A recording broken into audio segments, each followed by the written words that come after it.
안녕하세요. 오늘 저희가 함께 살펴볼 자료는 2026년 1월 6일자 서울경제 기사인데요. 아마 여러분도 이 소식 듣고 내 정보는 괜찮나? 한 번쯤은 확인해 보셨을 거예요. 바로 그 쿠팡에서 터진 대규모 개인정보 유출 사태 그 2호를 다룬 기사입니다. 기사 제목부터가 아주 재밌어요. 쿠팡 너무 고맙습니다. 탈팡 이후 여기 이용하는 사람 10% 늘었다는데? 와, 이거 마치 한쪽 진영이 무너지니까 주변에서 막 환호성이 터져 나오는 그런 그림이 그려지는데요. 오늘은 이 사건이라는 돌멩이 하나가 한국 이커머스라는 이 거대한 연못에 어떤 파장을 일으키고 있는지 그 물결을 한번 끝까지 따라가 보려고 합니다. 네, 맞아요. 이번 자료에서 저희가 집중해서 봐야 할 건 눈에 보이지 않는 신뢰라는 자산이 무너졌을 때 시장이 얼마나 즉각적으로 또 어떻게 보면 감정적으로 반응하는지거든요. 아, 감정적으로요? 네, 단순히 쿠팡 사용자가 줄었다. 여기서 끝나는 게 아니라요. 그 사용자들이 그럼 어디로 갔는지, 그리고 왜, 예상치 못한 곳에서 비명이 터져 나왔는지 그 연쇄 반응의 속살을 들여다보는 게 이번 이야기의 핵심이죠. 좋습니다. 그럼 그 연쇄 반응의 진원지부터 한번 살펴보죠. 기사에서 계속 언급되는 탈팡, 즉 쿠팡을 떠나는 현상, 이게 그냥 기분 탓이 아니라 정말 실제 데이터로도 잡히는 그런 수준인가요? 그럼요. 기사가 YG의 리테일 데이터를 인용했는데요. 사태 직후인 지난달 마지막 주에 쿠팡의 주간 활성 이용자 수, WAU라고 하죠. 이게 약 2,771만 명이었어요. 2,771만 명. 네, 물론 여전히 압도적인 1위이긴 합니다. 하지만 한 달 전과 비교하면 5.8%나 줄어든 수치예요. 와, 5.8%요? 이게 퍼센트로만 들으면 사실 감이 잘 안 오는데 2,700만 명의 5.8%면 계산해보면 거의 160만 명에 가까운 사람들이 한 달 만에 앱 사용을 멈췄다는 거네요. 이건 그냥 몇몇 사람이 탈퇴하면 수준이 아니잖아요. 거의 뭐 작은 도시 하나가 통째로 사라진 거나 마찬가지인데요. 그렇죠. 이커머스 플랫폼이라는 게 사실 한번 쓰기 시작하면 굉장히 습관적으로 이용하게 되잖아요. 맞아요. 그냥 무의식적으로 누르죠. 네. 아침에 눈 뜨면 오늘 주문하면 언제 오나 확인하는 게 일상인 사람들도 많고요. 그런데 그 견고했던 습관의 성벽에 아주 큰 균열이 생겼다는 신호로 볼 수 있는 거죠. 160만 명의 이탈은 그냥 숫자가 아니라 그만큼의 신뢰가 증발했다는 증거니까요. 야, 여기서부터가 정말 흥미로운 지점인 것 같아요. 보통 업계 1위가 이렇게 휘청하면 바로 밑에 있는 2, 3위가 아, 이때다 하고 그 파일을 확 집어삼킬 거라고 생각하잖아요. 그렇죠. 그게 일반적인 예상이죠. 그런데 이 기사를 보면 상황이 전혀 예상치 못한 방향으로 흘러가요. 쿠팡의 강력한 경쟁자로 떠오르던 그 중국계 시커머스 업체들도 된셔리를 맞았다면서요? 바로 그 부분이 이번 사태의 가장 중요한 관전 포인트 중 하나예요. 쿠팡의 뒤를 쫓던 알리익스프레스와 테무, 이 두 곳의 주간 활성 이용자 수가 한 달 전보다 각각 16.8% 그리고 3.0%나 줄었어요. 잠깐만요. 16.8%요? 네. 특히 알리의 감소폭은 쿠팡의 거의 3배에 달합니다. 이건 단순한 여파가 아니라 거의 직격탄 수준이죠. 아니 16.8%면 6명 중에 1명 이상이 앱을 떠났다는 건데 이건 정말 이상하네요. 불은 쿠팡 집에 났는데 왜 옆집인 알리 지붕이 더 타버는 거죠? 알리가 뭘 잘못한 것도 아니잖아요, 사실. 인을 아주 명확하게 짚고 있어요. 이번 쿠팡 정보 유출의 유력한 용의자가 중국인 해커로 지목이 됐고요. 또 유출된 정보가 중국으로 흘러들어갔을 수 있다는 공포감이 확산됐다는 거예요. 아, 그러니까 소비자들 머릿속에서 이 사건이 쿠팡의 보안 실패가 아니라 중국발 개인정보 위협이라는 더 큰 카테고리로 묶여버린 거죠. 와. 그러니까 내 정보가 중국으로 넘어갈지도 모른다 이 불안감이 그냥 중국계라는 이유만으로 알리나 테무에 대한 불신으로 옮겨붙었다 이런 말이네요. 이건 거의 디지털 연좌제 같은데요. 굉장히 비이성적인 반응처럼 보이기도 하고요. 정확한 표현입니다. 디지털 연좌제. 신뢰의 위기는 이렇게 논리를 건너뛰고 감정으로 번지는 특성이 있거든요. 그렇군요. 특히 개인정보와 특정 국가 이미지가 결합되면 그 파급력은 훨씬 커지죠. 소비자 입장에서는 쿠팡도 뚫렸는데 중국 회사인 알리나 테무는 오죽할까 하는 불안감이 드는데 어쩌면 당연한 심리적 반응일 수 있어요. 이성적으로는 별개의 사안이란 걸 알아도 그 찜찜함은 남는 거죠. 알겠습니다. 결국 불안이라는 감정이 모든 걸 압도해버린 상황이네요. 그럼 쿠팡과 시커머스, 이 두 거인을 떠난 160만 명의 쇼핑 난민들은 다 어디로 갔을까요? 기사 제목을 보면 국내 플랫폼들이 이들을 두 팔 벌려 환영하고 있는 것 같은데요. 네, 데이터가 그 흐름을 아주 명확하게 보여주고 있어요. 같은 기간에 4위인 네이버 플러스 스토어는 이용자가 무려 10.4%나 늘었고요. 10.4%요? 와. 네. 그리고 5위인 11번가도 1.6% 증가했습니다.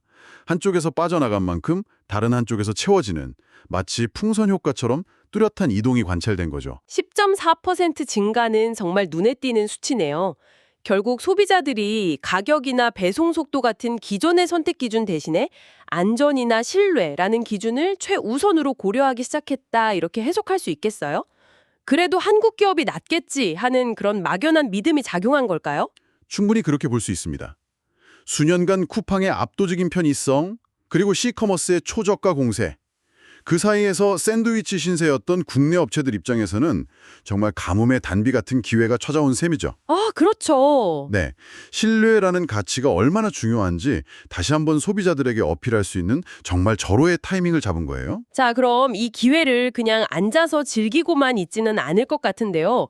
갑자기 밀려든 손님들을 이제 단골로 만들어야 하잖아요. 기사를 보니까 경쟁사들이 이 기회를 붙잡기 위해 아주 발빠르게 움직이고 있는 것 같아요. 구체적으로 어떤 전략들을 쓰고 있나요? 네, 아주 총력전을 펼치는 모습이에요.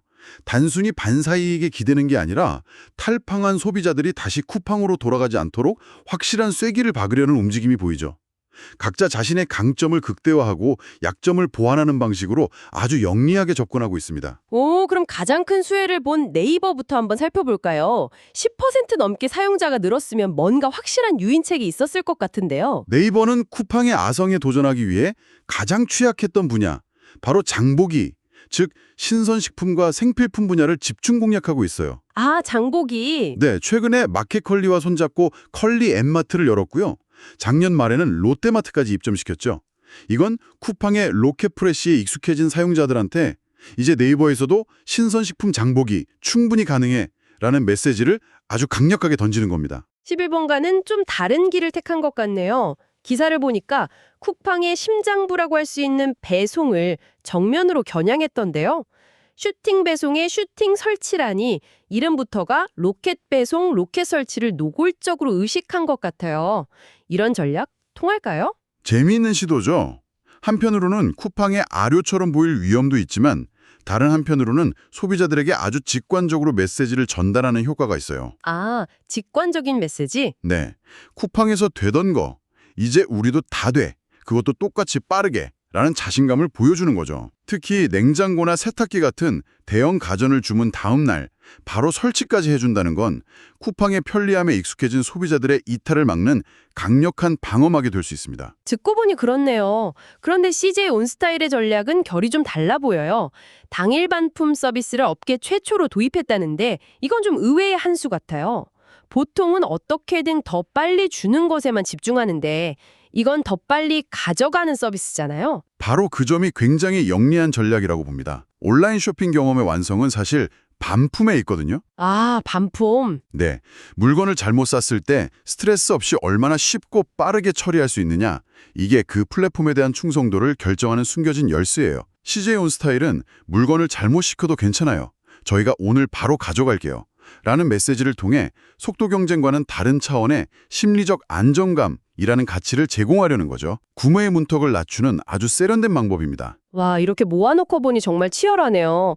네이버는 상품 구색으로, 11번가는 속도로, CJ는 구매 후 경험으로 각자 다른 무기를 들고 쿠팡이 잠시 비운 왕자를 노리는 그런 형국이군요. 그렇죠.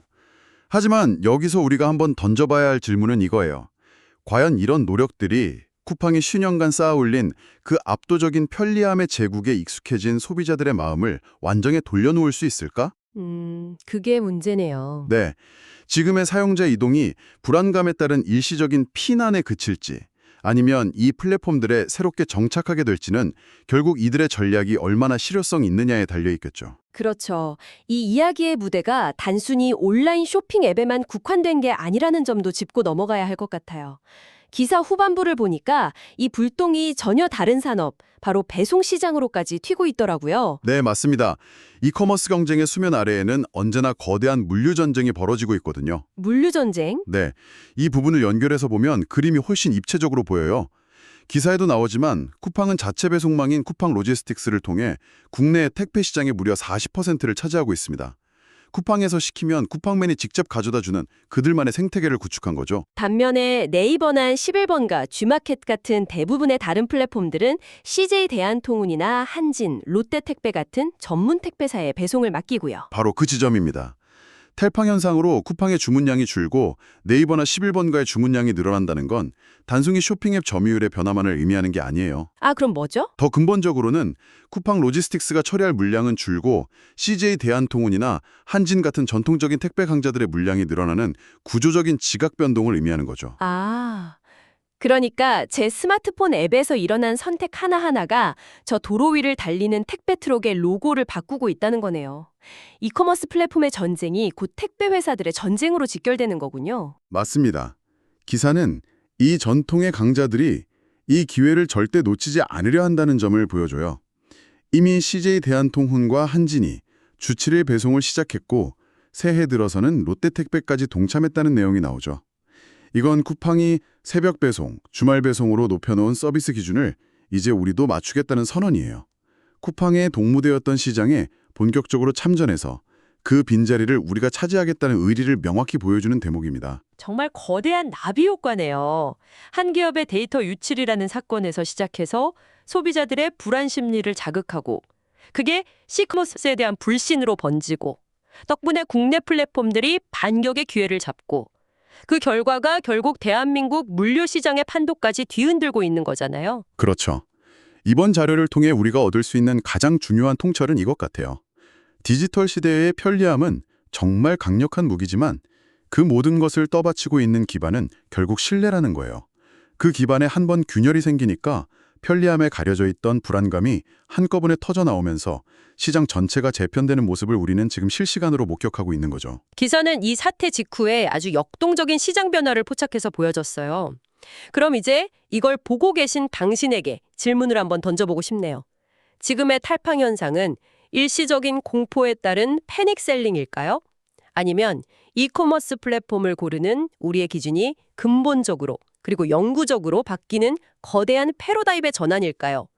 몇 달 뒤 역시 쿠팡만큼 편한 게 없지 라며 돌아가는 사람들이 더 많을지 아니면 한번 떠난 마음은 돌아오지 않아 라며 새로운 터전에 뿌리 내리는 사람들이 더 많을지 앞으로 당신의 손가락 끝에서 그 답이 결정될 겁니다.